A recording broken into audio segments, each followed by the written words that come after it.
Untamed is going to be untamed. It's going to be a little crazy. I want to talk to my people. I want to talk to my brothers and sisters.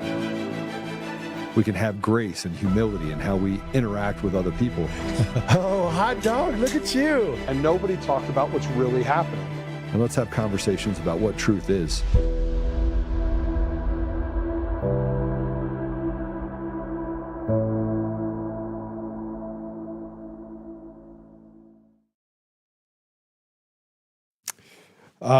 So welcome back. I will, we have a great guest today. I'm gonna start by saying this before I do anything else. You know, you get to a point where you have your breaking points, and I'm unlike no one else. I think I'd probably say that I'm much more authentic than 99% of the people out there. I'll just tell you how it is. I don't actually care how you see me, where you see me, and what you think. I just don't care. I'm going to be who I am, whether I'm in Las Vegas or I'm hanging out with my wife. I'm the same person. Now, sometimes that's good. Sometimes that's bad. Sometimes you get to see all the raw that comes out of that. And so it's one of the things that I think has got me in trouble when I talk about putting people on the gallows. I built gallows from coast to coast. I went to Home Depot today and I bought some wood. I remember doing this with Max. And he's like, for what? Why are you doing it? And we talked about it before. He's like, Joe, you're going to get in trouble for this. And I was like, because we need to build gallows from coast to coast. You got to have a little bit of a sense of humor. Today's kind of a hard day. Whew.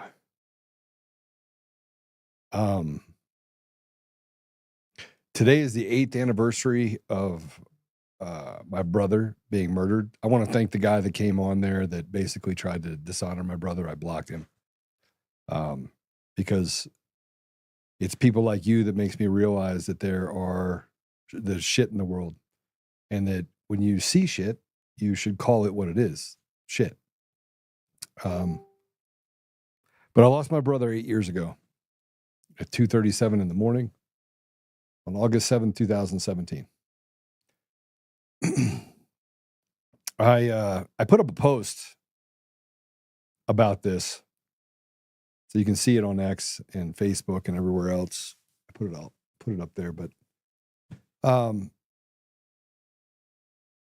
he was a better man than I think that I ever could be. He was a guy that could have a smile and light up a room. He also would go from lighting up a room. I remember when me and my brothers got in a fight together.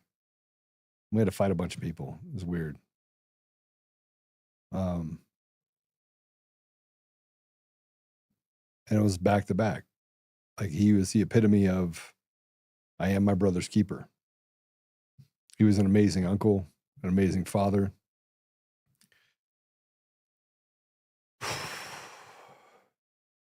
And in the post I put up, I wrote about the fact that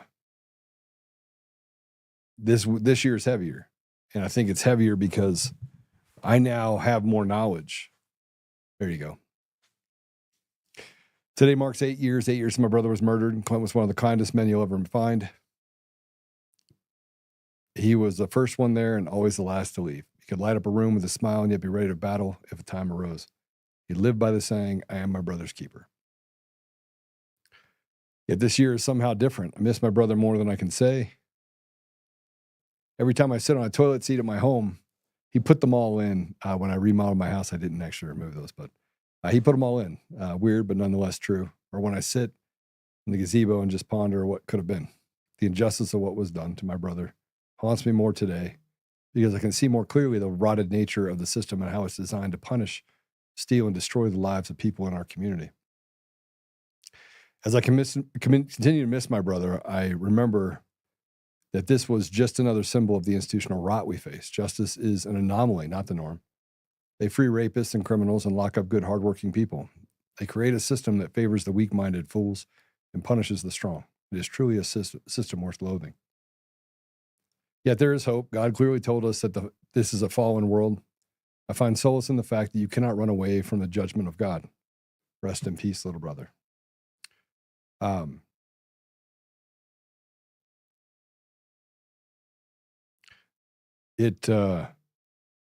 George Floyd was a drug addict, 4 times the lethal limit in his system.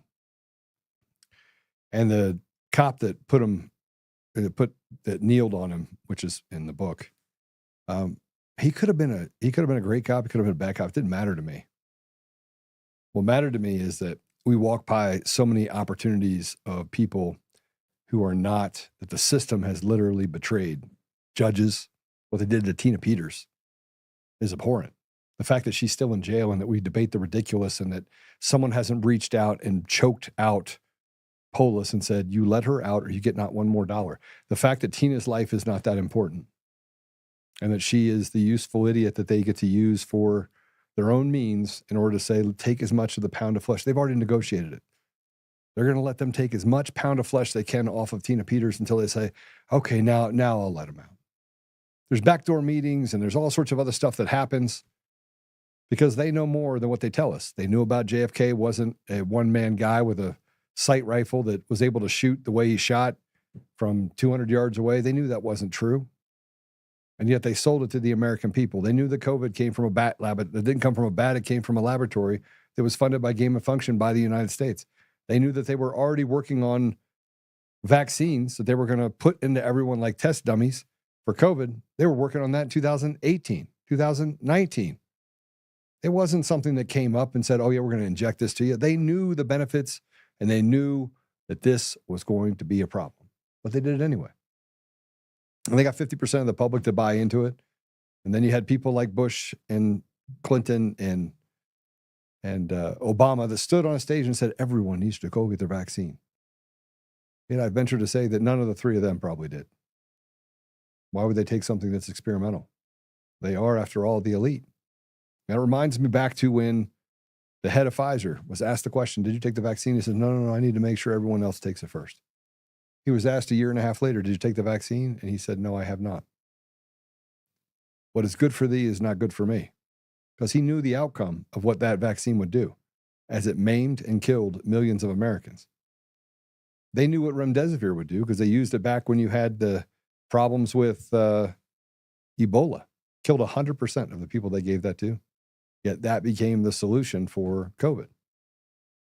And every time that somebody was put on a ventilator, 96% of the people put on ventilators died. 96%. When Dr. Corey came and testified before Congress and said, I have found a miracle drug. YouTube banned it. Facebook made it into horse paste, and the media ran with that narrative. For the last 5 years, and I want to address the fact that I just cut it off yesterday, because somebody said in the comments, Joe, everyone has suffered and sacrificed. Yeah, so you made a choice to sacrifice. And you could have gotten off the bus at any point. I made a choice to sacrifice knowing that I could never get off the bus. I knew that I was putting my family in jeopardy. Nobody came to your house and tried to kill your family. Nobody sent powder through the mail. You were not poisoned. You have not been defamed, and you have not been threatened every single day of the last 5 years. I have. You have not been sanctioned to the tune of over $200,000. I have. You have not had to stand up for people who, frankly, can't stand up for themselves and honor a commitment you made to say, I will not let them know who you are. And then carry whatever burden is put in front of you, regardless of it being financial, relational, reputational, financial, it doesn't matter. I carried that burden. So while I appreciate what everyone does to make a sacrifice, I'm pointing out the sacrifice that had to be made and the heaviness by which that sacrifice means to me when I see people jump off the boat and abandon what we started. That's my problem. You see, you let the left come up with this idea that everyone's out there grifting. You know, when you ask for help and you're out there in the front of the lines and you ask for help, now you become the grifter. Yeah, I was such a big grifter that I could have sold my company for $200 million, was doing great things. I was Entrepreneur of the Year. I had several awards, sat on nearly every board that I wanted to sit on, got to serve God, serve the community, help out men that just got out of prison. Yeah, I was the perfect person to go out there and try to grift for advertising revenue. That made me the perfect person for that. I mean, it makes perfect sense that I would do that. Why? Great. Fight for people that can't fight for themselves, that won't fight for themselves, that lock themselves in their best basement, give up their businesses, and can't realize that it is absolutely enough. Yeah, I'm a grifter. That makes me a grifter. Yeah, I don't even know what the definition of drifter is, but if that's it, then sign me up. That's me. While you have people that run out there and run their mouths and talk about the fact that they know it's in the paper, who have never given up anything in their life, who admittedly call themselves actors and say, I have the secret pill and I did these audits and I did these things, but you didn't do shit. They didn't do anything. Who took meat off the bone that wasn't theirs, or people that acted like village idiots that I stood and defended over and over and over again for 3 years. So you know what? It's my therapy and it's my show. So I appreciate that everyone made a sacrifice, some more than others. And you gave what you were willing to give. I gave what I was willing to give. But now we're in a different place. We're in a different place where, frankly, I've had enough. I've seen enough people jump off the ship and off the boat. So I've decided that every day I'm going to devote every single day to telling you what all of them wouldn't tell you. They all had the information, same as me. They knew about the Venezuelan nationals and the fact that they were whistleblowers. One of them was killed, murdered in 2022. They knew about it, said nothing. They knew about the election. They knew about Eric Coomer going all the way back to 2005.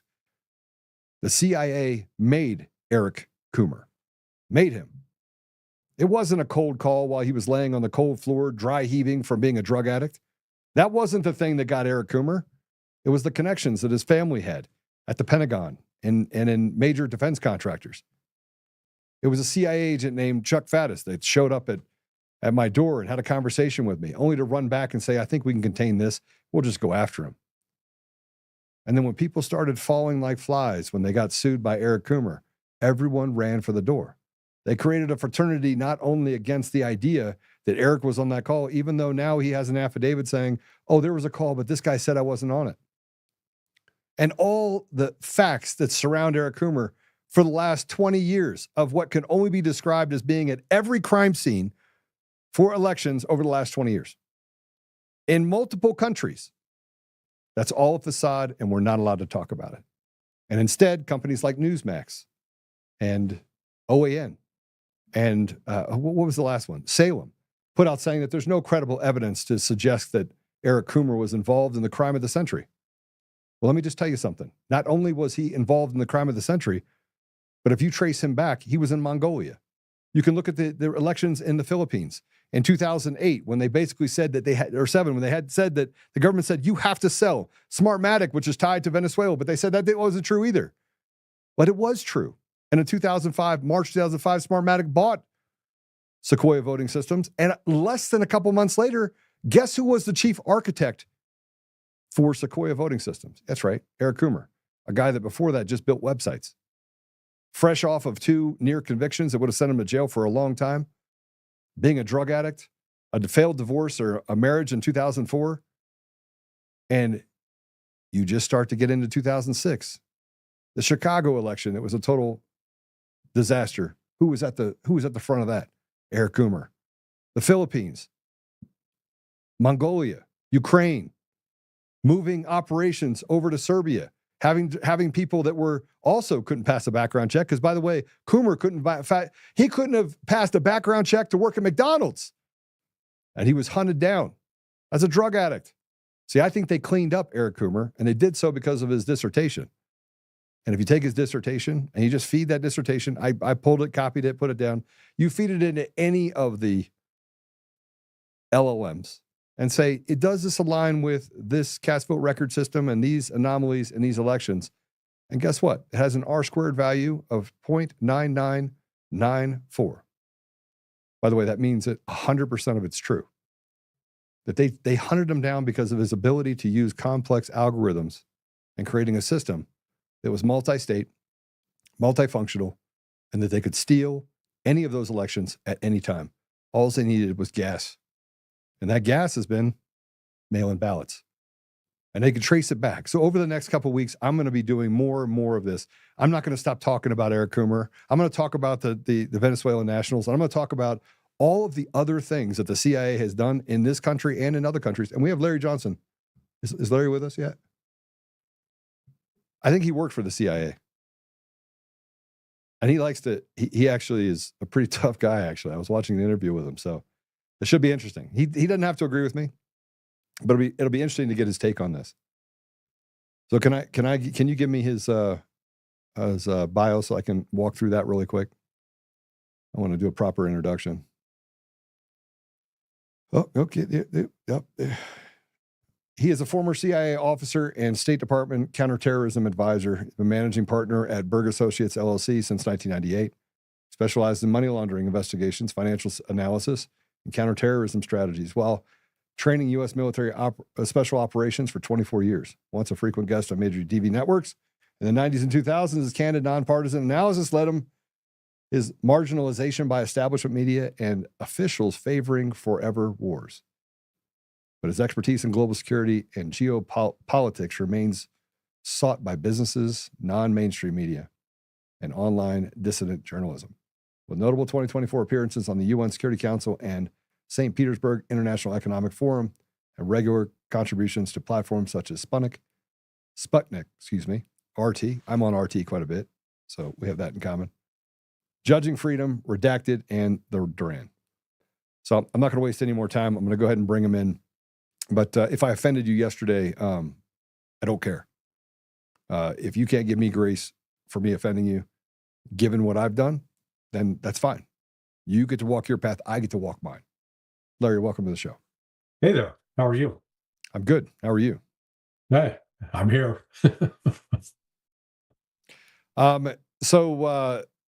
Yeah, you got to hear a little bit about kind of my. You ever got to the edge of the deal and you're like, forget it, I'm done. I'm done with the Kabuki theater. That's where I am. Yeah. I wasn't sure what the context was. I mean, I'm familiar with the events surrounding Eric Coomer. Yeah. And his attempts to pretend that Dominion had nothing to do with the election, which was ridiculous. But I'm not the smartest guy in the room, just so you know. And if I can figure it out, that means they already figured it out. Yeah. Right. And that traced me all the way back to 2005. I started gathering information and pulling documents that I guess everybody thought disappeared. And that led me to, wait, hold on a second. They bought it in March of 2005. So how in the world did he get a cold call saying that he needed to go work for an election system at Sequoia Voting Systems as their chief architect? How did that happen? He built websites for small businesses. Please tell me how he got that job. Can you tell me? Yeah. No, I can't. I don't believe in coincidence. I'll put it that way. Because there are no coincidences. And then you do the math. So one of the things that came up in your thing that I thought was interesting is that, look, you worked in counterterrorism. You worked in financial crimes, correct? Correct. You look at patterns. Right? Yeah, just follow the money. If you have bodies that show up in every state and you have people that go missing and it aligns with the person, one person, let's say it's 5,000 transactions in this case, and there's one person that flew in on the same day to all 5,000 places. Is that your guy? Yeah. That's like I said, I don't believe in coincidence, and the probability of that just being a random event, very, very unlikely. 5,000 random events, because they'd all have to coincide. Yeah. Most unlucky guy in the world, right? That's my problem with the election systems, is because they know, and nobody spends 7,000, articles on a guy that is a tech guy. You don't cut the tongue out of the guy that's lying. Get the tongue out of the guy that's telling the truth. So I got some questions for you. Sure. You ever come across a guy named Chuck Faddis?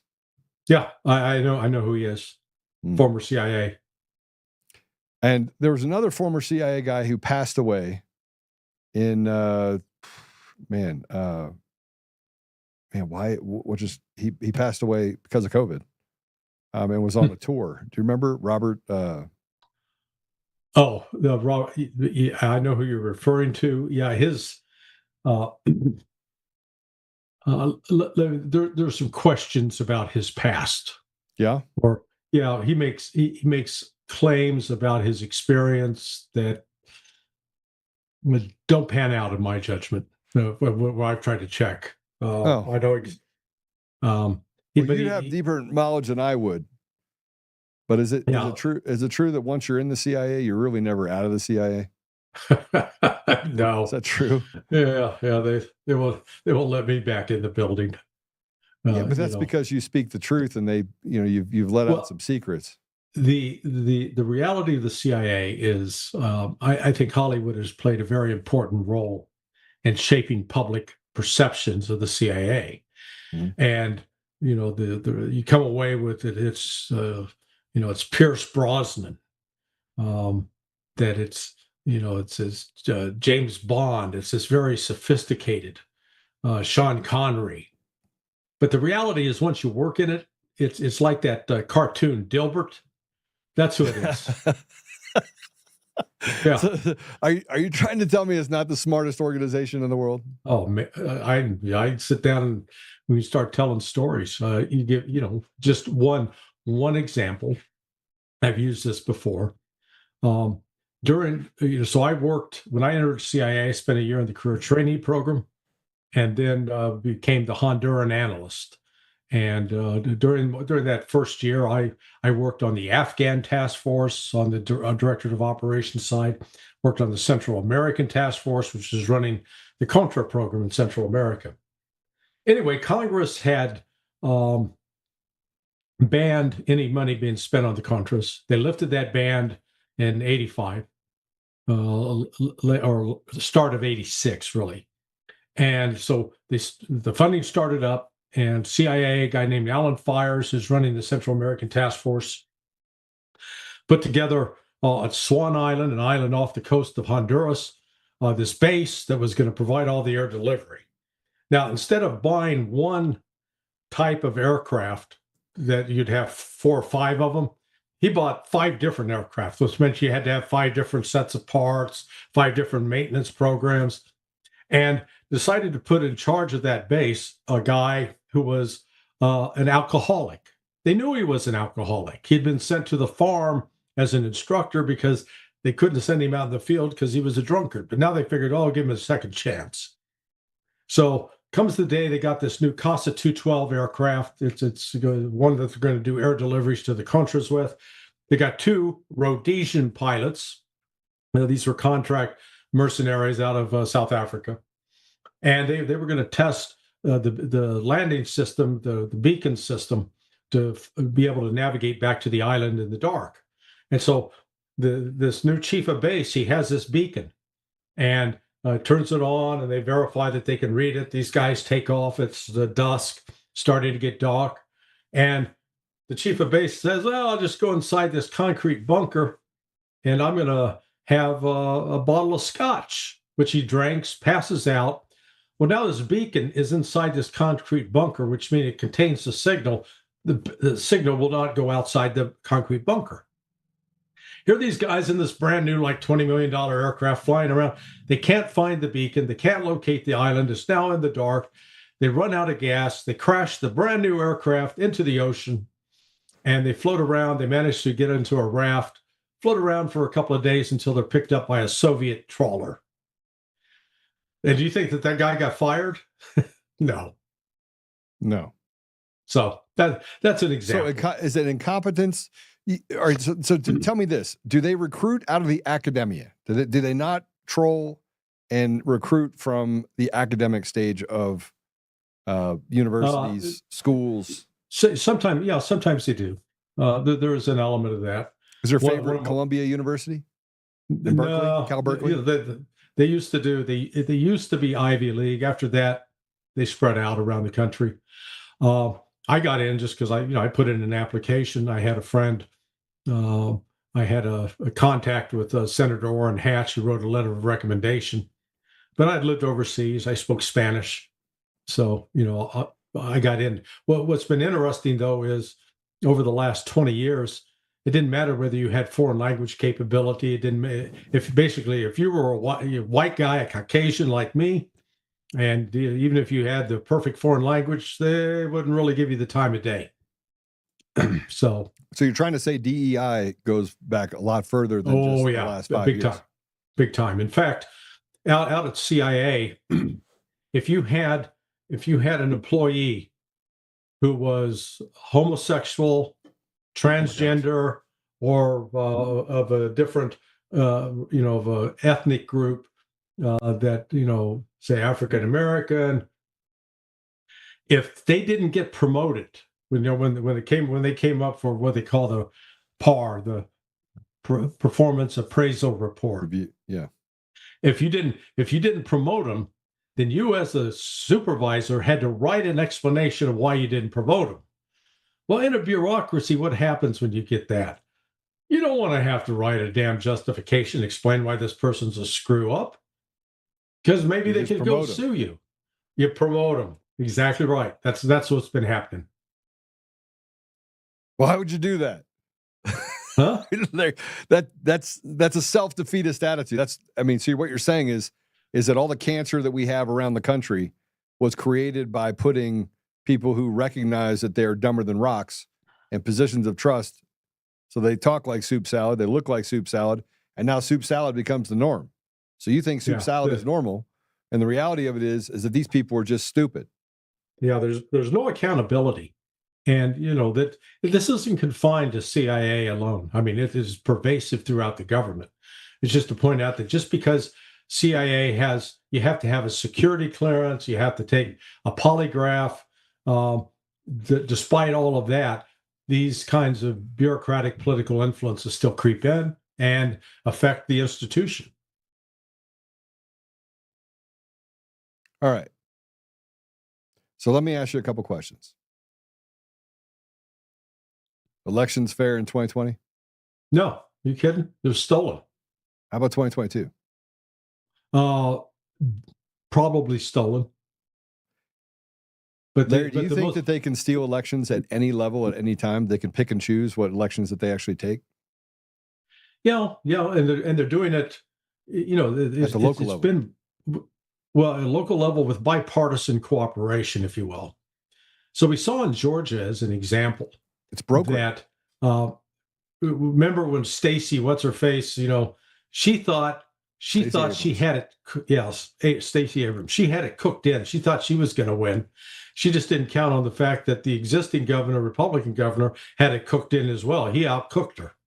So, we've seen this over and over. The plan. Anybody that says, "Oh, this couldn't be," well, the evidence is coming forth right now about the plot, Russiagate plot, the deep state plot to pin Trump as an asset agent of Russia. The same characters are involved. It's been this was a comprehensive. This wasn't just Obama. That's not problem. It's a RICO operation. It is organized crime. Yes. This is no different than Al Capone's family. Right. And you can see the signature. Look, if you were doing this for the CIA and you were looking for counterintelligence and looking at financial crimes, you would have found 500 million crimes that were committed if it would have been in the private sector. But because they're government employees and stooges, they get free passes. They get elitist passes. Let's say the U.S. government's not real good with this concept of accountability. Okay. Holding people responsible for what they do, Hey, you screw up in Afghanistan as a military, you get promoted. Here they got General Christopher Donahue, who's now commander of USUCOM. He was the guy, ground commander there in Afghanistan when it collapsed, is my understanding. And that was a complete, what they call Charlie Foxtrot. And does he get set aside? Oh, hell no, they promote him. So when you reward incompetence, then, you set a message, you set a standard, and that becomes the norm. Talk to me about the Durham report. Talk to me about this Durham report annex that was just released. And it was the quickest declassification that has happened ever in document history. Yeah. I don't even think they let lawyers look at it. Like, declassify it. Yeah. Thoughts? Well, look, I'm the one who went to Devin Nunes in March of 2017 to tell him. So let me explain how I knew Devin. In 2012, when Devin was first appointed to the House Intelligence Committee, he didn't know anything about CIA intelligence community. My next door neighbor in Bethesda was the largest defense lobbyist in DC and was been considered Devin a friend. And so he asked me, hey, would you go talk to Devin, give him a brief on the CIA? So I met Devin along with another CIA colleague of mine I took along, who was also retired, but had worked operations and been in several overseas posts. And we spent about 2.5 hours with Devin at the Republican Club there on Capitol Hill.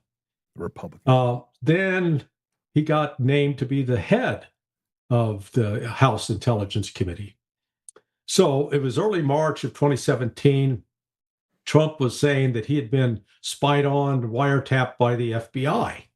Well, I had a friend who was highly placed in the intelligence community, and he was telling me something different, that no, this was principally the Brits, GCHQ, who used the back door in order to spy on Trump, as well as they spied on others. But now the entire focus was on Trump, starting in really January of 2016.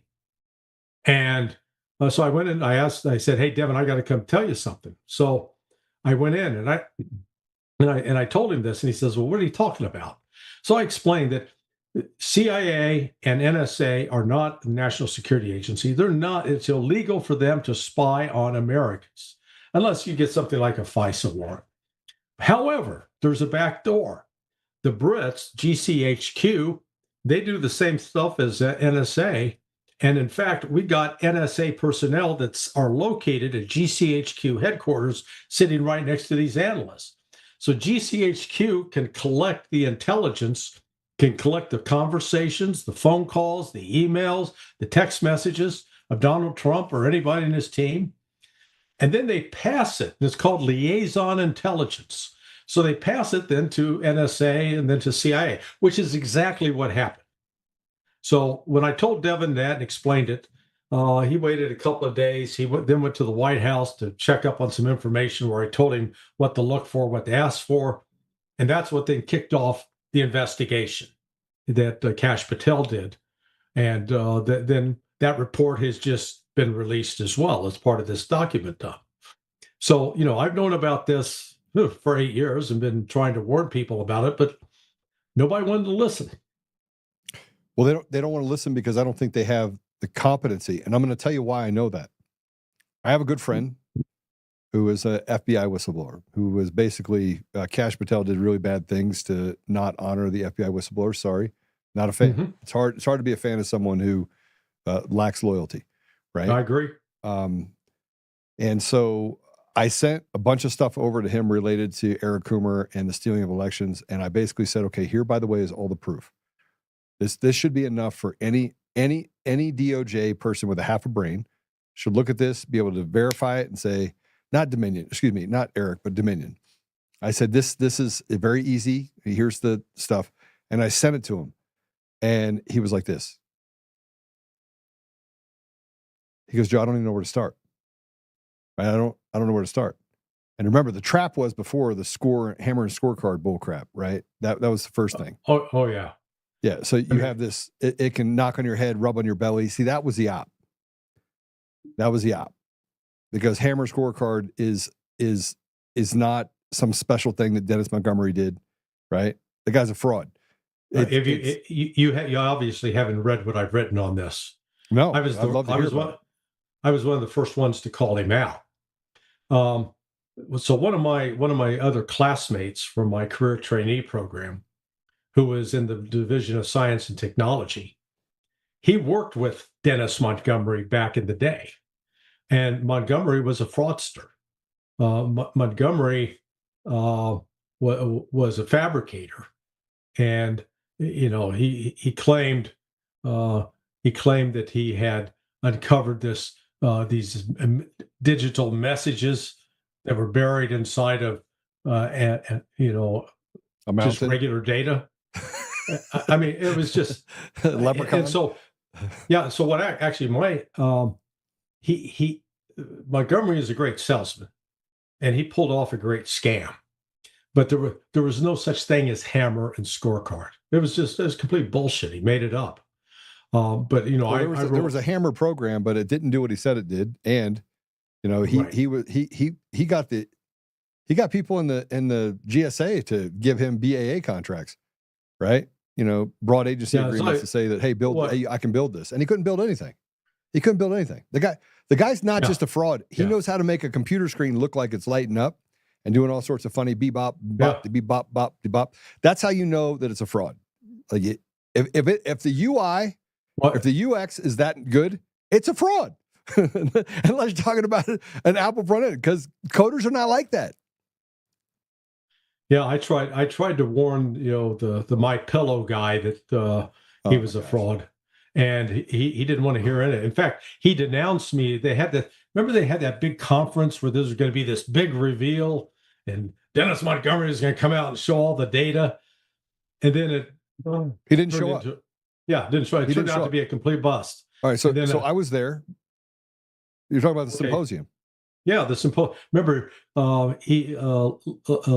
he came out and denounced me, Mike. Now, do you work with Gateway Pundit? I was writing for Gateway Pundit at the time. Okay. I'm still friends with Jim and Joe Hoft, but guys. I write my own writings then at sonar21.com. So let's go back to the Dennis Montgomery thing if we can for a minute, because I want to punch that guy in the face, right? Yeah. And Steve Bannon was one of the first people to actually light it up and say that hammer scorecard, we got this. I mean, I felt, and it made sense until I dug into Dennis Montgomery. It took me 5 minutes, right? Yeah, I mean, he had gambling debts. Well, he didn't show up, and he said he was in the hospital. And I was like, okay, what area is in the hospital? Now, this is, by the way, after I found out that there were no PCAPs. Like the PCAPs were all made up. Matter of fact, you could trace them back to a university data file that you could pull off the internet, right? And I did that again in 10 minutes.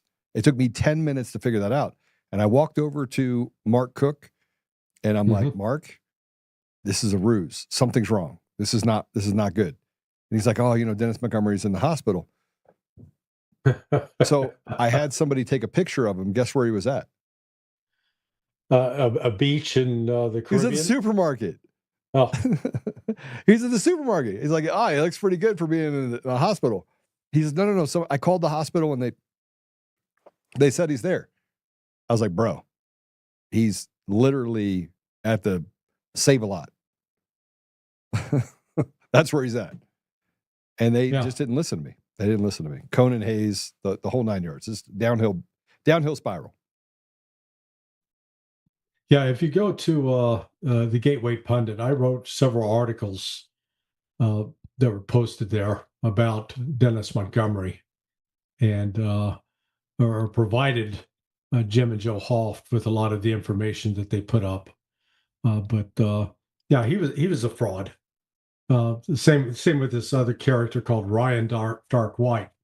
There was never a mass. Who's that guy? All the time. I've never heard of that guy. Who's that guy?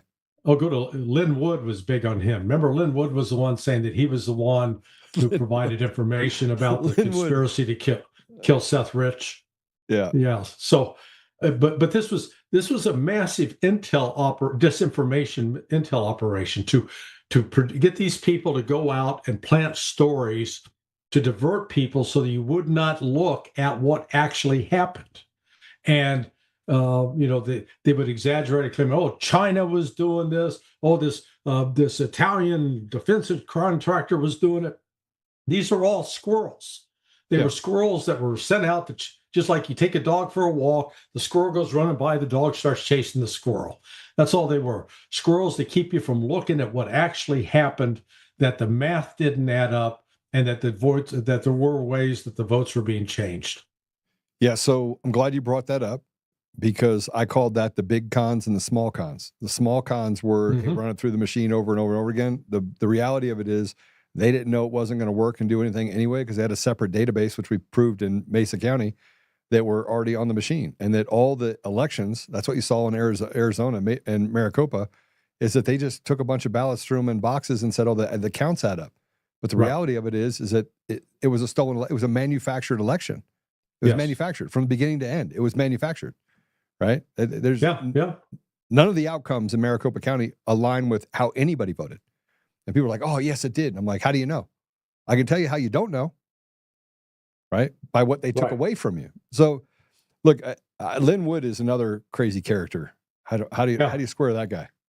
Yeah. Well, I tried. He hooked up with this guy Ryan Dark White, who was a 2-time, 3-time convicted felon. White is now dead. What's his name? Ryan Dark White. And he's dead. What did he die of? COVID? Yeah. No, he died of bad lifestyle. The guy. I mean, he sold this line of that he was some great FBI informant and that he was involved. He knew that the government had Seth Rich killed. That kind of stuff. And Lynn Wood used him as proof. Father. He did a whole deposition with the guy and filmed it, posted it online, and.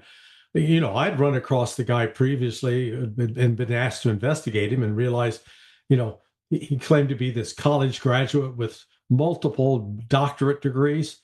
He had a GED that he got in prison. Okay. I mean, the guy he was crazy. Is this the Dr. John McGreevy? Yes.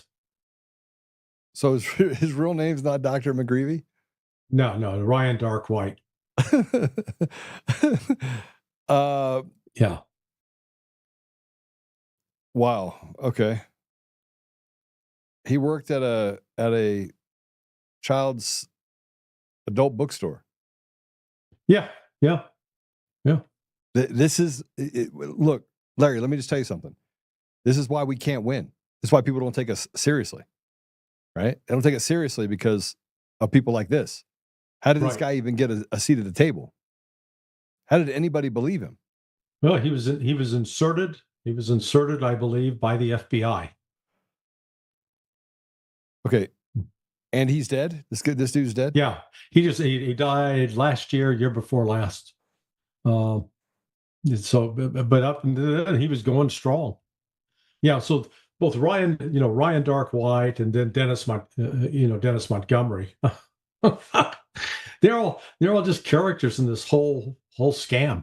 All right, can I ask you a question then? Yeah, you might not like this one.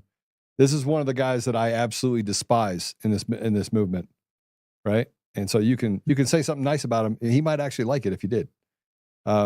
Jeffrey Filio. Who? Jeffrey Filio, a.k.a. Jovan Pulitzer. Yeah. No, I had no contact with him.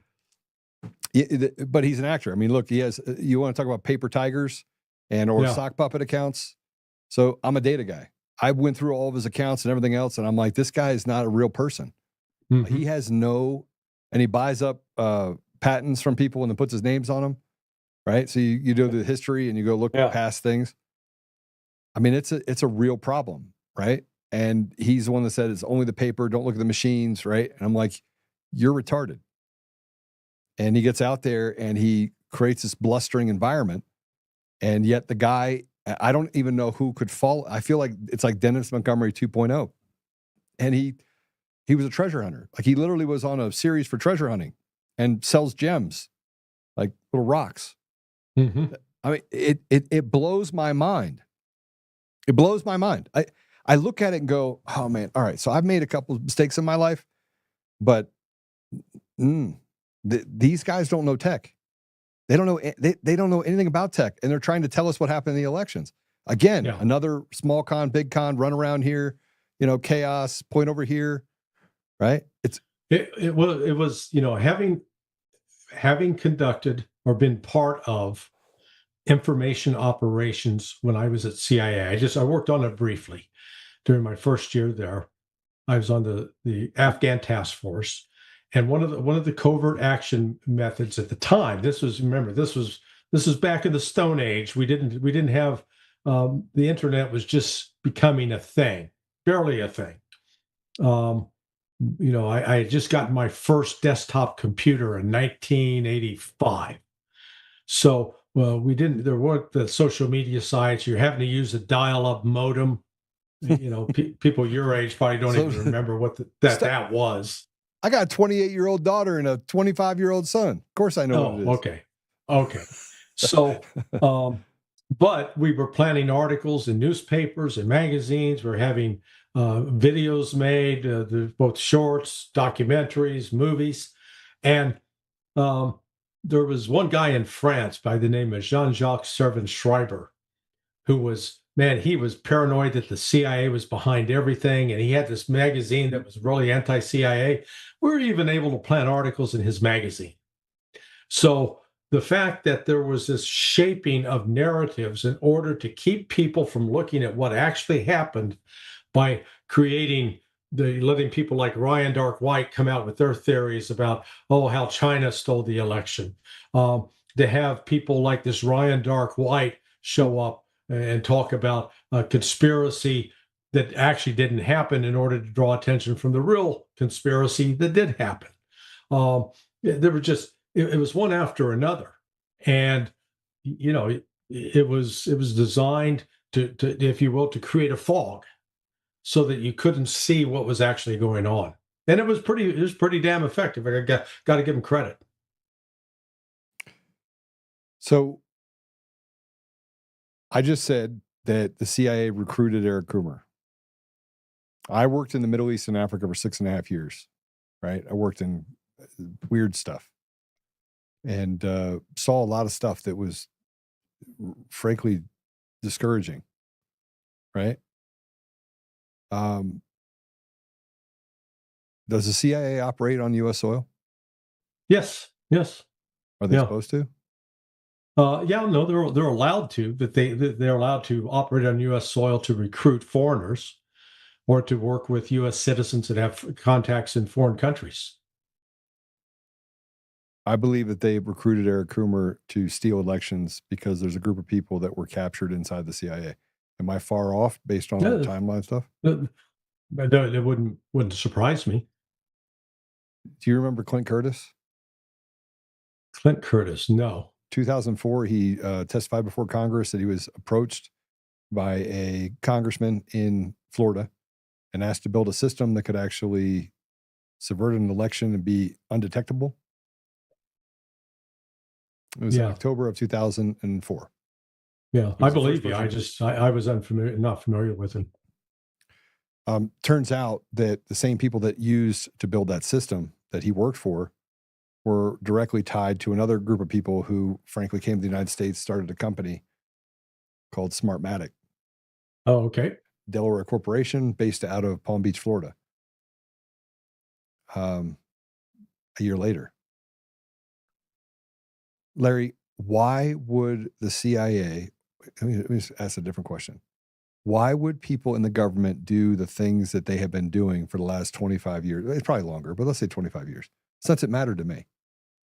Why would they be doing things like this to subvert the will of the people, steal the voice of the people in a country that, why? Well, you have to ask yourself which people, because normally this, I think the trail leads back to those that got money. A lot of people in the intelligence community will be associated with corporations, banks, wealthy individuals outside of government. We just learned yesterday that Jeffrey Epstein was an FBI informant. Did you hear that? He was a federal informant. Yeah. So didn't we already know this, that he was, because he got qualified immunity? He got absolute immunity, and so did anyone that would have worked with him. Well, we knew that, but we didn't know. We actually saw it's now a document that was FOIA, was obtained, where it states very clearly that he was an FBI asset. So how do you have a guy that peddles children for high profile people? Sorry, that is an FBI informant. How do you square that? Yeah. Well, that actually explains probably why he got killed in prison, because he was going to we say, hey, look, I've been working with the FBI now he'd been working with the FBI for at least 12 years from the date that he died and when he first started working with them. But, the FBI couldn't let that out. I think that provides an excellent, one possible explanation of who killed him or why he was killed. What about the video, Larry? Why'd they give us a video of a different part of the prison and tell us that? Because they assumed you were stupid. Come on. The thing most people say, oh, yeah, I saw it in the video. I can't believe. Well, I can't say that. I am shocked that Dan Bongino and Kash Patel would either be that stupid or that nefarious as to pass off that cooked video, which only shows one angle and doesn't even show the entrance to Montgomery's, the entrance to Epstein's cell. It didn't even show it. It wasn't even in the same area. Exactly. It was if you look at that video, you can see a set of stairs, a portion of a set of stairs, but you can't see actually the whole stairwell. And they claimed that there was only one entrance into the facility when in fact there were two entrances. And the one entrance that is not shown on camera was the one that somebody could have come in and out of.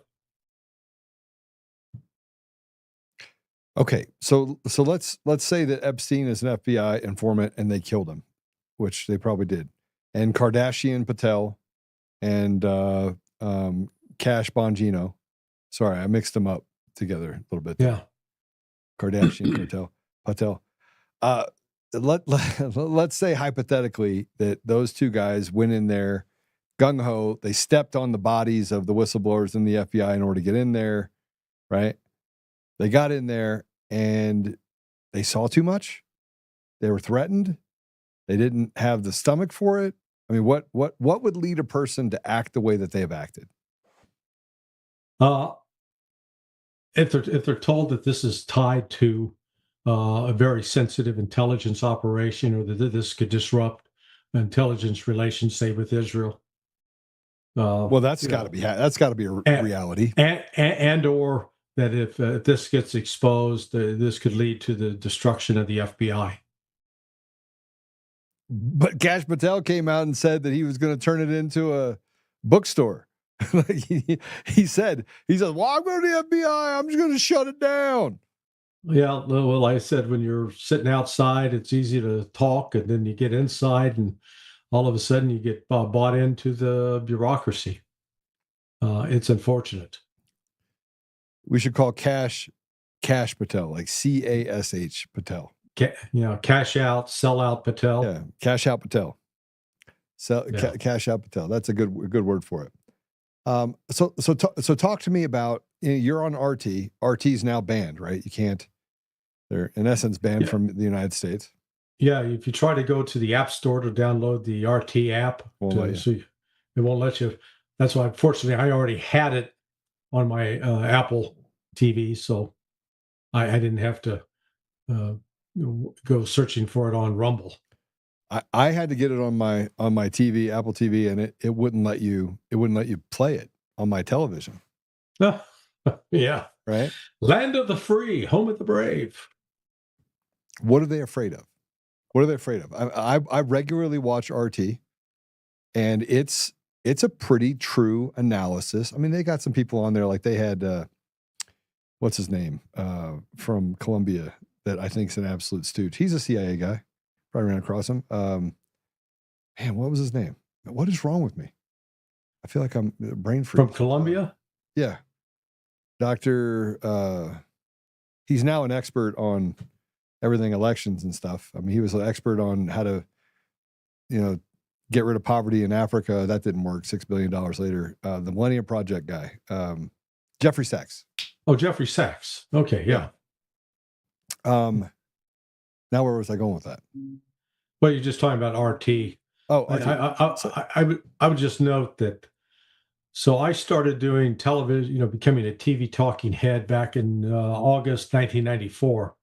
Okay. When Carl, I just left State CT. I was just a little kid. Carlos the Jackal had been captured, and CNN was looking for somebody to come on and talk about it. And it turns out that the booker at CNN was the brother of the press guy at the counterterrorism office. So Joe Reep told his brother Pat, "Hey, call Larry Johnson." So I went on, and that launched me. After that, I was on everything. I did Crossfire probably 18 times. I did ABC News Nightline probably 12 to 14 times over the years. I was the NBC terrorism analyst for Y2K. I was on 60 Minutes. I did absolutely every cable and regular news station you could do. And then in 2007, when I started speaking out against Barack Obama, I disappeared. I was no longer welcome on any of the news media, which is fine. But during that entire period, I started doing RT probably about 2014. They first asked me, maybe it was 2015. But what was interesting is I was interviewed once I got back on CNN on the Brian Stelter's show. And he accused me of being a propagandist for the Russians. And I just said, "Brian, yeah." And so, "You're just a Russian, you're on RT." I said, "Well, Brian, let me tell you something." I said, there are only two media stations where they've never done a pre-interview. And the pre-interview is where the producers call you up in advance and say, "Yeah, Mr. Johnson, listen, this is our topic for today. We'd like to hear what you think. What are you going to say?" And so I was always pre-interviewed for CNN, for Fox News. I was a Fox News talking head for 1 year, paid contract, on MSNBC, on BBC, on Canadian Broadcasting, CBC, CBS, ABC, across the board. The only two that I've never had a pre-interview on This is